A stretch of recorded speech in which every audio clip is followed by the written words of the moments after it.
You're listening to Opera Box Score. Let's get ready to rumble! Wherever you are, however you're listening, it's America's talk radio show about opera. It's Opera Box Score. I'm Weston Williams, joined by Oliver Camacho and Matt Cummings. All right, this week we narrowed down our March Madness of summer festivals down to the final four. Who can challenge Glyndebourne in the UK quarter? Plus, in the 2-minute drill, Opera Theatre St. Louis is getting an extreme makeover opera edition, and Brooklyn Academy of Music may be broke, but they've got Barrie Kosky. Make sure you subscribe to our podcast on Spotify, click follow. On Apple Podcasts, hit the plus sign. Email us your hot takes by writing to mailbag@operaboxscore.com or upload a voice memo using the You Got Something to Say tab on our website, operaboxscore.com. However you contribute, you'll get an OBS beer coaster, an OBS lapel pin, and a #1 OBS fan foam finger just for sharing your own hot take. Now, usually I would go right to Oliver Camacho to get an update on, tennis or whatever, but this time I'm going to go to Matt Cummings. Long time no see. It's true, it's me, I'm back. I honestly couldn't say how long it's been since every day since my last recording of OBS has felt like an eternity, specifically because I missed Weston so much. I understand. Sweet. I get it. Oliver, did you miss me for 7 eternities since last week or no? What I missed is Carlos Alcaraz doing well in 2025. I knew it was going to be tennis. It's always tennis. This is just, I hope it's not a horrible year for him. But the Miami Open, which is still going on right now, I had to stop watching because he lost in the first round. I don't know what's happening, folks. But I blame Trump. That's a safe assumption for pretty much anything these days. Always a safe assumption. Let's talk some opera. Opera class. Sports radio crass. This is Opera Box Score. Due to the overwhelming response we received from you, our dear listeners, on last week's Sweet 16, we have, in fact, narrowed it down to the Elite 8 of our March Madness of Summer Opera Festivals. What could be more elite? We'll go with the first quarter. A reminder that the two matchups in the first quarter, UK, are Glyndebourne versus the Loughborough Festival and Grange Festival versus Garsington Opera. And with like I said, our overwhelming response, we have narrowed that quarter down to Glyndebourne versus Garsington. Battle of the G's. I know. Glyndebourne is just a real, what do you call it? Juggernaut. Yeah, thank you. And destined to go very far in the tournament every year. And once again, we're matching up these festivals based solely on their repertoire. If we need some tie-breaking elements, we'll talk about creative casts or creative teams and casts and maybe even the venue itself. But for now, we're just doing this purely based on the repertoire. What's on tap for Glyndebourne this year, Matt? Glyndebourne is doing one of a classic Glyndebourne platter of petit four of operas, including that light confection Parsifal, as well as Marriage of Figaro, and then those are their new productions. And then as they're also doing revivals of Barber of Seville, Handel's Saul, Falstaff, and Katya Kabanova, which has a little bit of something for everyone there. You got you got a good dose of Italian, some bel canto, some later stuff, a Wagner for Weston, and even something from the 20th century. Well, the Katya Kabanova is the most out there for this season. I feel like that's almost a trend for 2025 summer festivals, that people aren't really taking big risks in the repertoire this year across the entire bracket. But at Garsington, they're doing Elixir of Love, Queen of Spades, Fidelio, and Rodolinda. So you have your bel canto comedy, you have your Russian masterpiece, your Slavic melodrama. Exactly, melodramatic. Something heroic and gender bending. And Rodolinda, something heroic. And something by Handel. Very heroic and gender bending. So covering some of the same territory as Glyndebourne. Yeah, I wonder who copied who. I wonder who's going to come out of this matchup. I think we should call it right now. I think it's going to be Glyndebourne, and we'll wait for the audience the live audience to vote right now. Oh, here come the votes right now. Yes, it's clearly Glyndebourne that they're pulls waving ahead. the signs. They're it's all ticking up on my app that I'm following. The CNN anchors have their virtual. Yes. The Glindies are doing the wave. We Yeah. just you can't deny them. Well, they can't be their bothered hard-fought to get up from the lawn. They're more like just raising a teacup. That's their way, So we are in the English-speaking half of the bracket. So we'll turn it over to Weston for the North American category. USA, et cetera, et cetera. So just to remind you, this bracket was going to be Santa Fe versus Glimmerglass, and then Opera Theater St. Louis versus Des Moines Opera. Now, I will say I have thrown out the audience votes on this one because we have a vested financial interest in making sure that Santa Fe and Opera Theater of St. Louis, both friends of the show, get into at least round 2. Because we want to keep our friends. So we are doing Santa Fe versus Opera Theater St. Louis. Now that I've accepted both of your bribery checks, I am unfortunately going to have to go through the seasons and eliminate one of them, which is going to be very spicy for me specifically. Now, I will say, they're both, big deals in the season world, the summer season world here in the U.S., and either one of them Not could the U.S., have in North America, because eventually in North America, yes, exactly. It'll all be the U.S., so yeah. They're better than every single Canadian summer festival. And you may quote me on that. So let's break it down. Santa Fe first. They're doing 5 operas total this season. They're starting off with a new production of La Boheme, the new production. A world premiere of La Boheme? A world premiere of La Boheme. It's never been seen before. What has been seen before is their Marriage of Figaro, which is a returning production to them, but it was a very popular one, so I can't begrudge them too much. They're doing Rigoletto with, which is actually a co-production with Irish National Opera and Opera Zuid, which I think is from the Netherlands, ? They're also doing Britain's Turn of the Screw, which with a production, ironically, that originated at Garsington Opera. So give them a consolation prize. Yeah, exactly. And then they're doing a new production of Wagner's Die Walküre, which I believe we've covered when they made the season announcement, is kind of a big deal for them. They're not known for their Wagner particularly. They did do Tristan last season, 2 seasons ago, something like that. But this is the first time they've done a ring cycle opera, and they're kind of banking on that sort of, They're a Strauss Wagnerite house. hyperfriend. Exactly. I would be excited as a Wagnerian myself. I do want to figure out how to get to Santa Fe.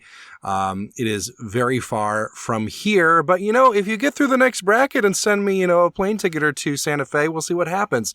So as I said, 5 operas total. I will say the spread is a little on the conservative side for my personal taste. We got Bohème, Figaro, Rigoletto, okay, Turn of the Screw. I do love, it's a banger. It is a banger, but it is interesting too that it's also a chamber opera, which is not something I associate particularly with Glyndebourne. Santa Fe, coming out of a season that also has Die Walküre in it, the opposite of a chamber opera. But let's compare things to Opera Theater St. Louis. Now, Opera Theater St. Louis, they're only doing 4 operas rather than 5, so they're at a slight disadvantage there. They're doing Die Fledermaus, followed by a world premiere opera, This House, which has the music by friend of the show, Ricky Ian Gordon. This is also, I will say, their 44th world premiere, which is very on brand for them.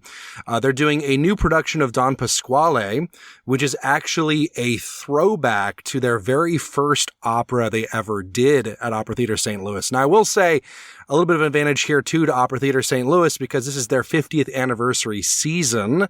So it might be a little bit higher on people's lists to go see how that turns out than some of these other options. And they're going to round things out with another Britain opera. So we got Britain versus Britain here. Midsummer Night's Dream, not a chamber opera. Now this is a really interesting sort of comparison between these two seasons. And I think, in my opinion, unless I get a larger check from Santa Fe in the next 5 minutes, I'm going to have to give it to Opera Theater St. Louis. It's the 50th anniversary season. I think the season is a little bit more interesting, a little bit more daring. And you're not willing to consider Deflator Mouse as an albatross around someone's neck. I will say Deflator Mouse is probably the thing I'm least excited about that season. But everything else, I'm super into. Even Don Pasquale, in English, I think is something conceptually interesting to me. But that's my pick. It's going to Opera Theater St. Louis. We move from the English-speaking world to the backwards language of French. Oliver Camacho, I believe that's your territory. So the two matchups that we had going into the Sweet 16 were Aix-en-Provence Festival against the relatively unknown Opéra de Beaugé, and the Beaune Baroque Opera Festival versus the Festival d'Orange. It won't be a surprise to learn that Aix-en-Provence came out of its matchup, and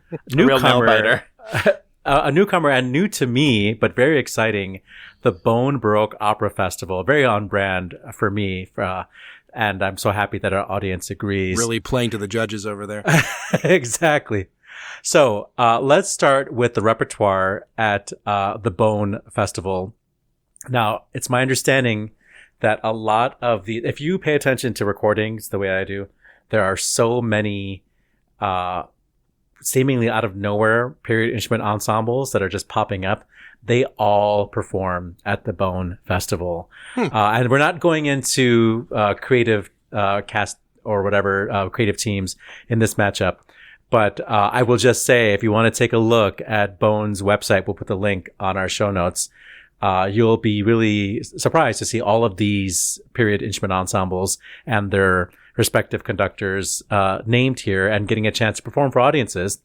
On the docket for this year, Lully's Prosperine, Marie-Lise in concert. She's in the cast of Prosperine. Handel's The Resurrection. Alessandro Scarlatti's The First Homicide, everybody's favorite opera. Rameau's Dardanus.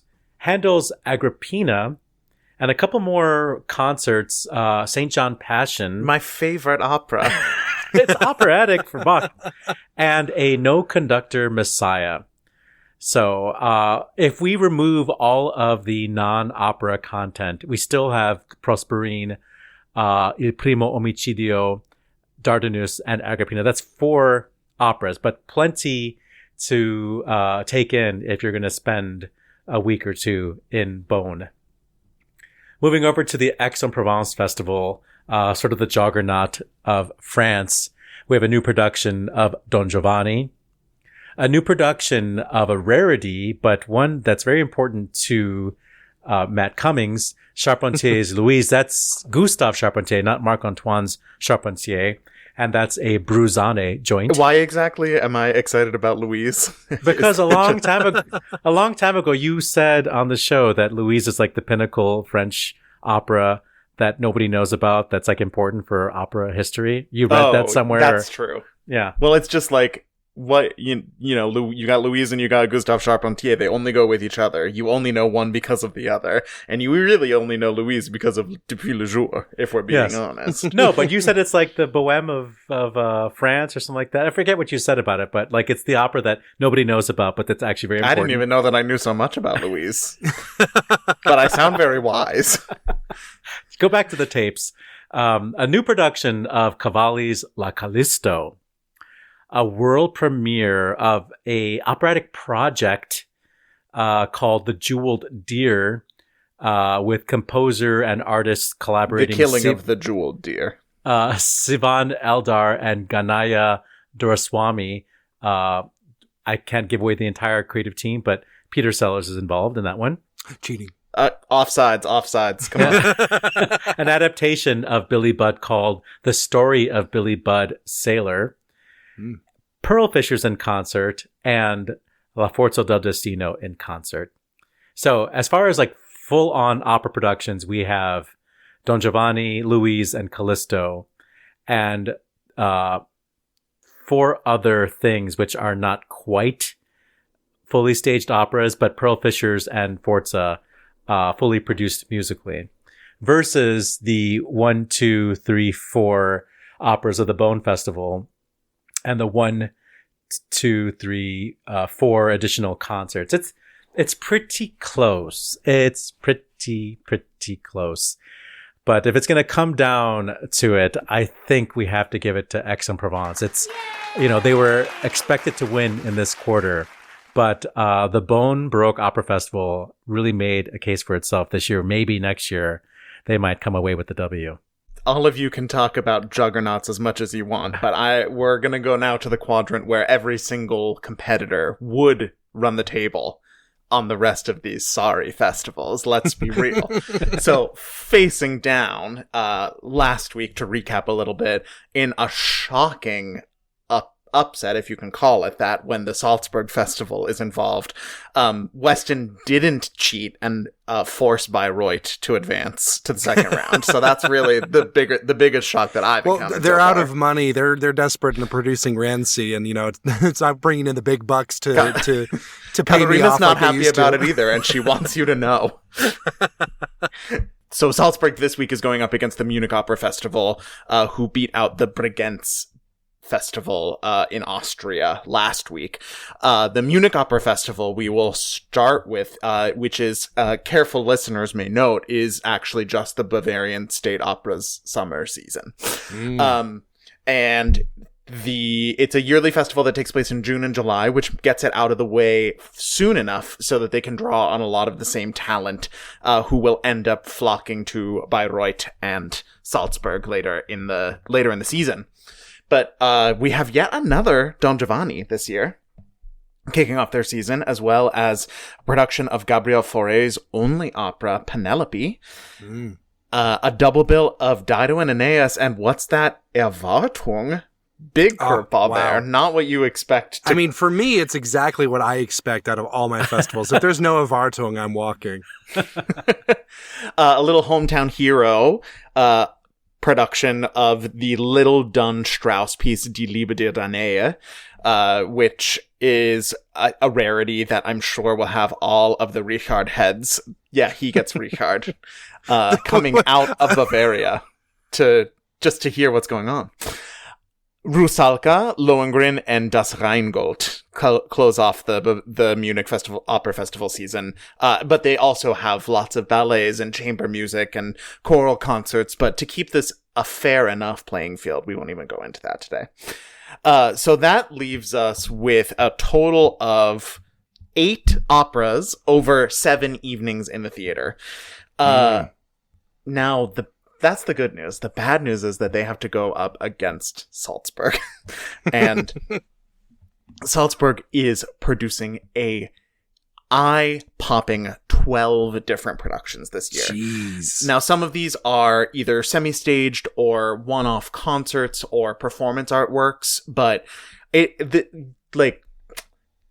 Salzburger Festspiel has the range, shall we say. Yeah. So their season this year has a monodrama for actress, instrumental ensemble, and electronics slated under the opera category called Cassandra, which is by a composer named Michael Jarrell, Weston's first in line. Sign me up.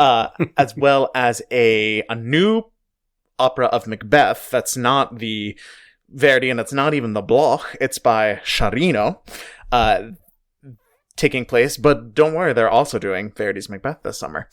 Then you've got their Handel offering, Giulio Cesare in Egitto, a performance of a combination Schoenberg-Mahler composition called One Morning Turns into an Eternity, a Vivaldi pastiche called Hotel Metamorphosis, Donizetti's the second of the Three Queens, Maria Stuarda, a semi-staged concert of Mozart's Mitridate Re di Ponto, Peter Edwisch's Three Sisters, Mozart's Zaida, the Andrea Chenier, and the Rameau Castor et Pollux. And we're not even without even going into casting this year, I'm going to have to give it to to Salzburg in just an absolute routing, because they have so many genres involved and so many different operas from the most the oldest Baroque to the newest performance art. Salzburg's got you covered. They truly do have the range and more operas than most American full seasons do in just one summer. In 6 weeks. Oh my God. What a wild ride. All right, guys. So we've got we have now the final four, which we will break down and crown winners next week, when you will be listening technically in April, but we will have recorded it in March. It's Glyndebourne versus Opera Theatre of St. Louis, an American coming through into the final four, and the Aix-en-Provence Festival versus the Salzburg Festival. Who's going to get the double bout, or the, how do you say W in German? V, I think. V. The V, yeah. Who will get the final V?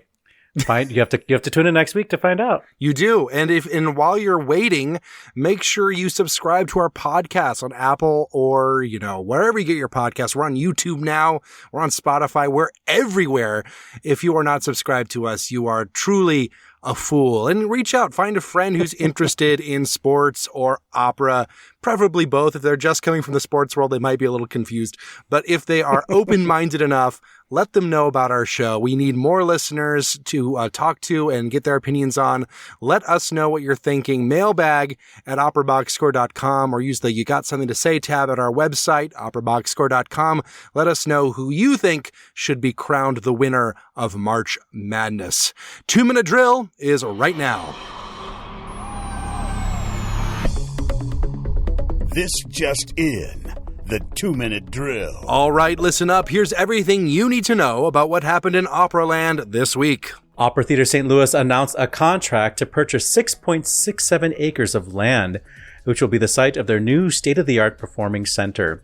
The friend of the show company is currently planning and fundraising for the project, with the final sale contingent on the capital campaign.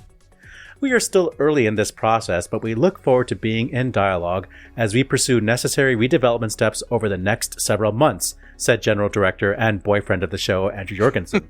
Self-installed chair of the Kennedy Center, Donald Trump, ever heard of him, is angling to gain more influence over the selection of the organization's namesake honorees, as changes to the advisory committee's procedure are coming up for discussion in the next meeting. In the past, Kennedy Center members selected the honorees with input from former winners, the board, members of the arts community, and the general public, without any approval or involvement from the chairman. Well, we shall see what fresh hell this brings. In response, Move On and Committee, that's committee with a Q instead of a C, a collective of U.S. drag artists, created a petition to object to funding censorship and to demand support for diverse artists at the Kennedy Center. The petition now has over 40,000 signatures. Quote, "When the government starts banning certain types of performances from our stages, it sets a dangerous precedent for all artistic expression. While Trump won't back down, the donors who contribute nearly $100 million annually to the Kennedy Center can afford to take a stand. Money talks." Pianist Andras Schiff is canceling his upcoming U.S. engagements, including a recital tour and performances with the Philadelphia Orchestra and New York Philharmonic, due to the current political climate in the U.S.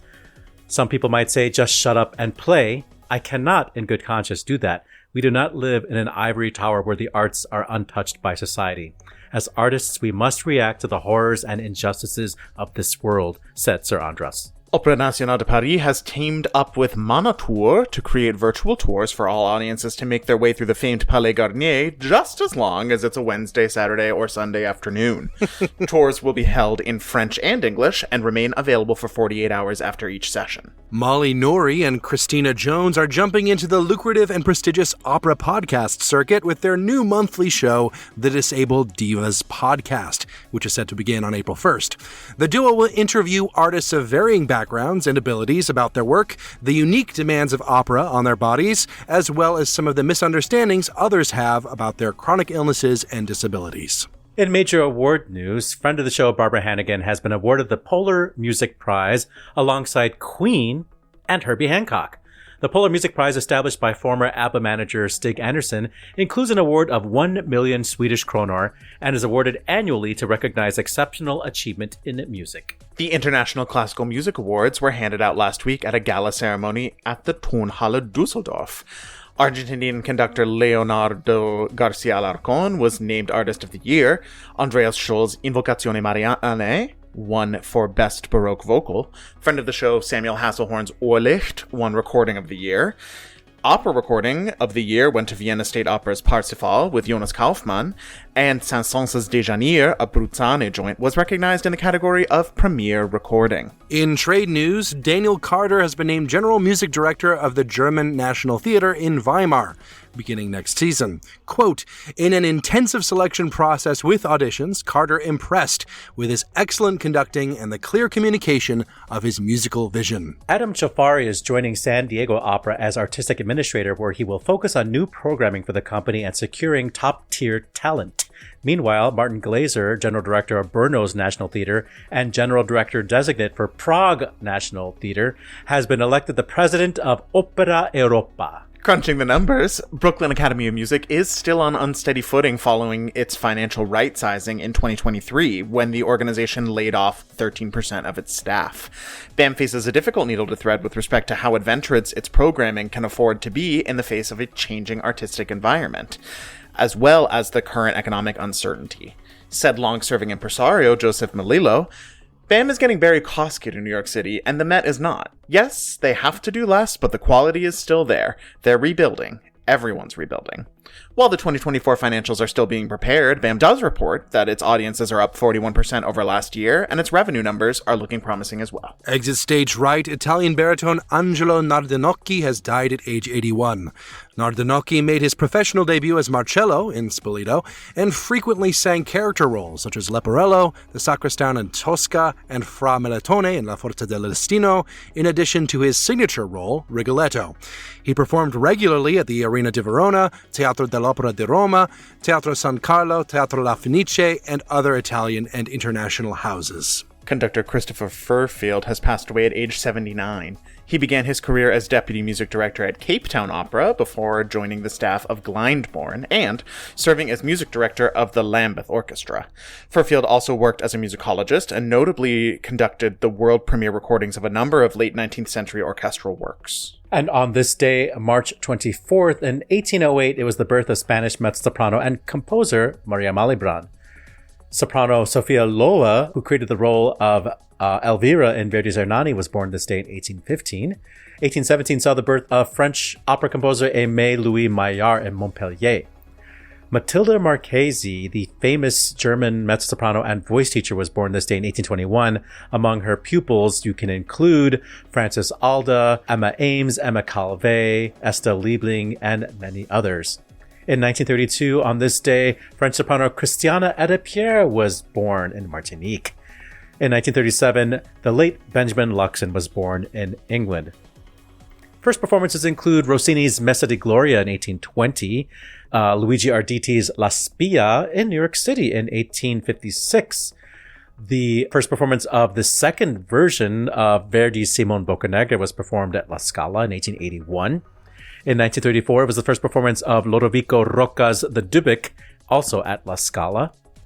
American mezzo-soprano Risa Stevens made her debut at La Scala in 1954 on this day, and on March 24th, 1984, was the first performance of Philip Glass's Akhenaten in Stuttgart. And that's your 2-minute drill.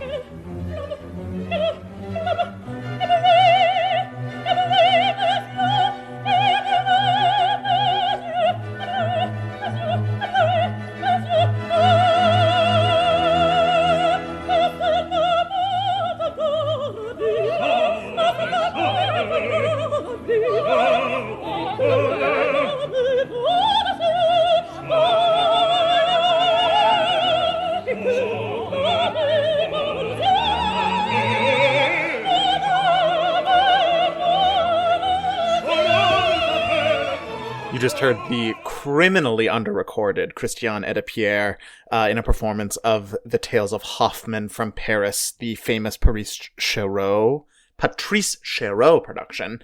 And also featured in that clip are José Van Damme and Francine Arrozeau as Dr. Miracle and the ghost of her mother. Just an incredible singer in very, very difficult repertoire with a really unique and gorgeous sound. I always love listening to a Christian Edipierre recording if I can find one, but I'm not sure if she's on the Phillips Abduction from the Seraglio Exactly. and I love that Benvenuto recording. Cellini, but I don't even know if her French Opera Comique disc was ever transferred from vinyl over to CD. So I'm gonna have to hunt for that on my in my new vinyl era. I agree. She's definitely a singer that deserves to be celebrated more. That Abduction, I had no idea a voice that dark could get that high. It's such a interesting and beautiful tone. You don't expect it to have that type of flexibility and that length. The voice is very long, as Mark Minkowski says. Well, what hopefully doesn't take a long time is the brand new building for Opera Theater St. Louis, further justifying my moving it into the next round. Or are they not being a good steward of their donors' financial capital? Remains to be seen. No, we would never say that about our friend of the show. So Opera Theater St. Louis, I made my debut at Opera Theater St. Louis as a patron last year. And I really loved the hospitality. I really loved the staff. They at least pretended like they knew me. Whether they knew me, they did it, They did the research on us, and they really rolled out the red carpet. So they won me over. The dinners in the tent and the post-opera drinks in the tent are really the best part. I mean, the performances were great, but that's the best part of the experience. It really does feel like you're there to enjoy people and to talk about the music and to have a drink and to meet the artists. Like, it has a great feeling. So whatever they do with their new building, I'm sure they're going to keep that as part of their brand, because it really is what makes OTSL a special place to spend your summer. I feel like this whole, past few years, especially since the pandemic, just seeing so many opera companies fall apart at the seams, struggle with money. It's nice to see one that is growing, feeling confident enough to put in work on a brand new performing arts center. That is not something that happens all the time. And I think it's especially interesting in a place like St. Louis, which I spent some time near when I was in college. Because, they have an excellent symphony. Opera Theater St. Louis is a legendary summer company. But outside of that, the opera presence in St. Louis is so marginal, that it's nice to see something growing, and getting better and, having more and more resources put towards it, in a city that deserves great opera like that year round. So it's a really beloved company, I would say. They have a great reputation in terms of what they're like as an employer as well. So you love to see good things happen to good people. Yeah. Wishing them all the best on their capital campaign. And if they have any extra money, maybe they can send some over to Brooklyn to help their financial statements, their leftovers, stay afloat. Oh God!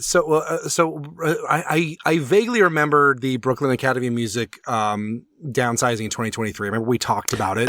I believe that the downsizing happened in 2024, but it was in response to the financials from 2023, that makes since sense, it takes a little while.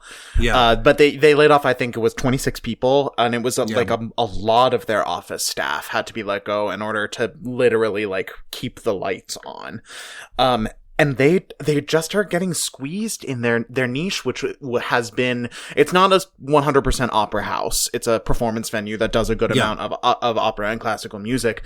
But their bread and butter calling card for a long time was to do experimental, out there, you can only see this here types of shows. Yeah. And so they would import productions from all over the world, mostly Europe. It was, I think, Americans' first chance to hear Lully's Atis when they brought in Les Employés Song. Mm-hmm. And I remember going to see Billy Budd. I forget, it was it was probably Covent Garden's production that came to Brooklyn Academy of Music. And there was a time when I was addicted to that opera and I had to go see it. So I I applaud Brooklyn Academy of Music for their history. But yeah, it's scary to see. I hope that they can continue to carve out a niche for themselves and don't end up going the way of New York City Opera, like another famed cultural institution that just like couldn't keep up as both the arts economy and the financial economy like seemed to crumble around them. Like this would be a huge loss. So happy to hear that there is some sunlight in the financials that they're seeing so far, because the recovery from the pandemic has not been good for really anyone. And this is a company that was struggling even before COVID hit. So, I'm nervous, but it's not the worst case scenario quite yet. I just hope that they weren't planning on showing off Andras Schiff anytime soon. He's the latest in a series of high-profile European performers to say, you know, maybe I don't play in the U.S. and give tax money to an administration doing these things. We've talked about it. I know Oliver and I have talked about it at length with some other people over the past few weeks, but I am interested to hear your take, Matt.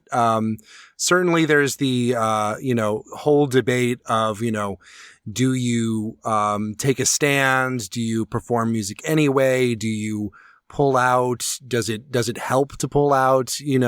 What's your hot take? Were you in the hot seat? I mean, it depends on it depends on so many things. And when you are someone with the stature of a Sir Andras Schiff, I think that he is probably right that he can get more attention by pulling out of these high profile engagements and calling attention to the fact that what's going on is unforgivable. But now, like, how much are the audiences, 10 years ago, you would have said that, like, the audiences in New York and Philadelphia, like, who they don't really care. But, like, as we saw last year, we're in the middle of a little bit of a realignment. And there are a lot of assumptions about what communities in America are interested in, like, what political allegiances.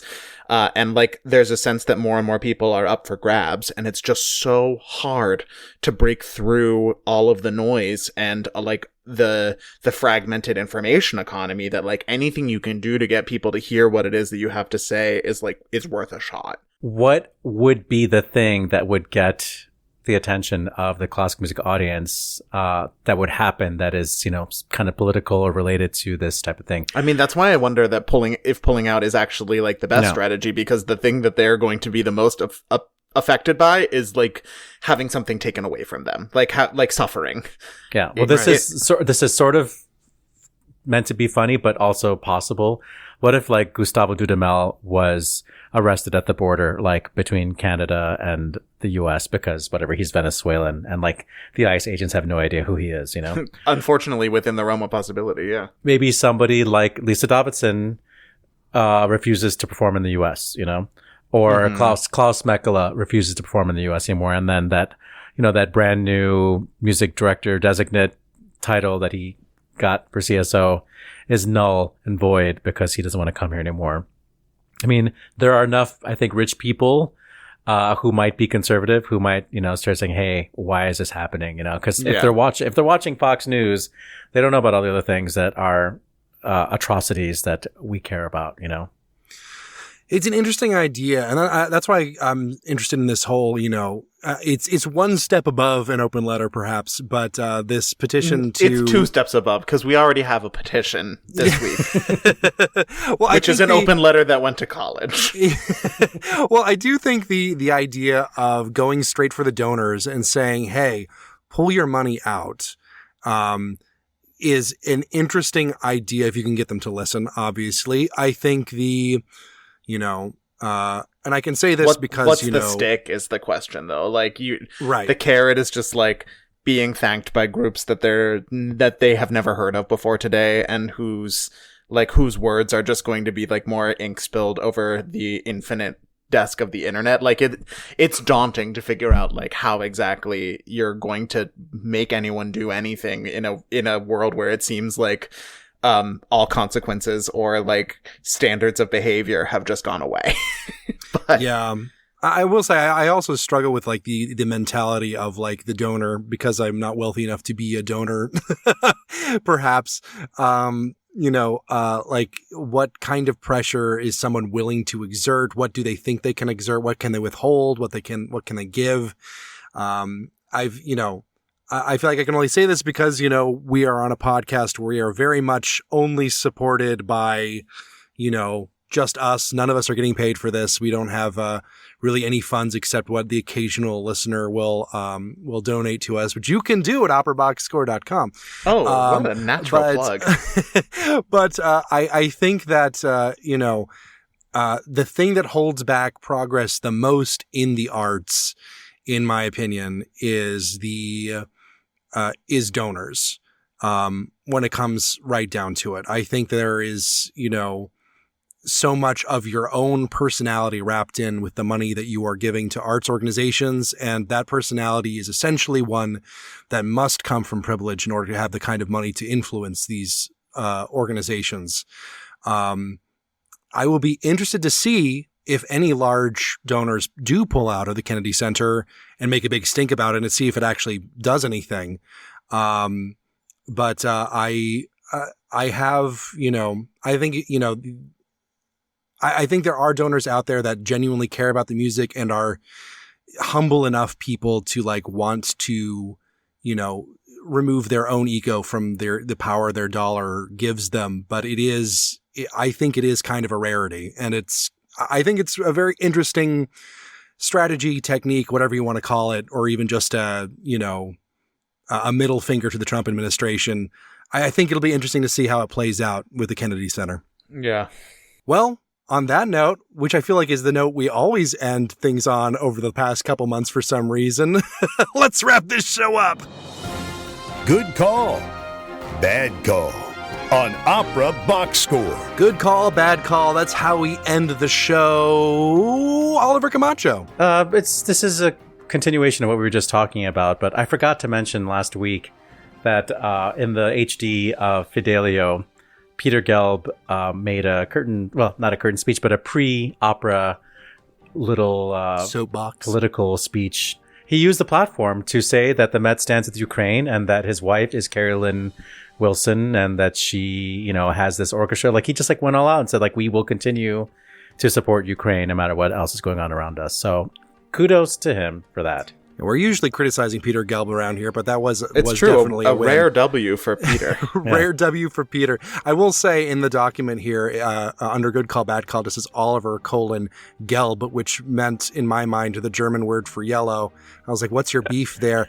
Matt Cummings. So I have been cracking up all episode as we keep talking about Billy Budd for some reason, because one of my activities the last couple of weeks has been to absolutely house episodes of The Sopranos. And I recently watched the one where Edie Falco's at the dinner party arguing about how ridiculous it is that anyone could think that Billy Budd was about people being gay. So Oliver, if you ever meet her, you've got some education to do, gotta say. But this is also a TV show where my ears always perk up when you hear opera in pop culture. And too. There are many, many, many scenes that take place in their Italian restaurant where there is you can faintly hear opera playing in the background. And despite my best efforts, I have not actually been able to identify any of the arias, let alone the singers who are featured on that show, other than there have been a couple famous Drop the Needles of Cecilia Bartoli, but when it's background music, okay. I think there's an episode that is a cold open or a fade to black, or that's a ending with a Canzone di Doretta. I think that happens. That does happen in that one, okay. But that's not the one I'm talking about. Okay. I didn't recognize who was singing it, though. Yeah, very little Stockhausen in that show, so I haven't seen it. Or Erwartung. Erwartung or I walk.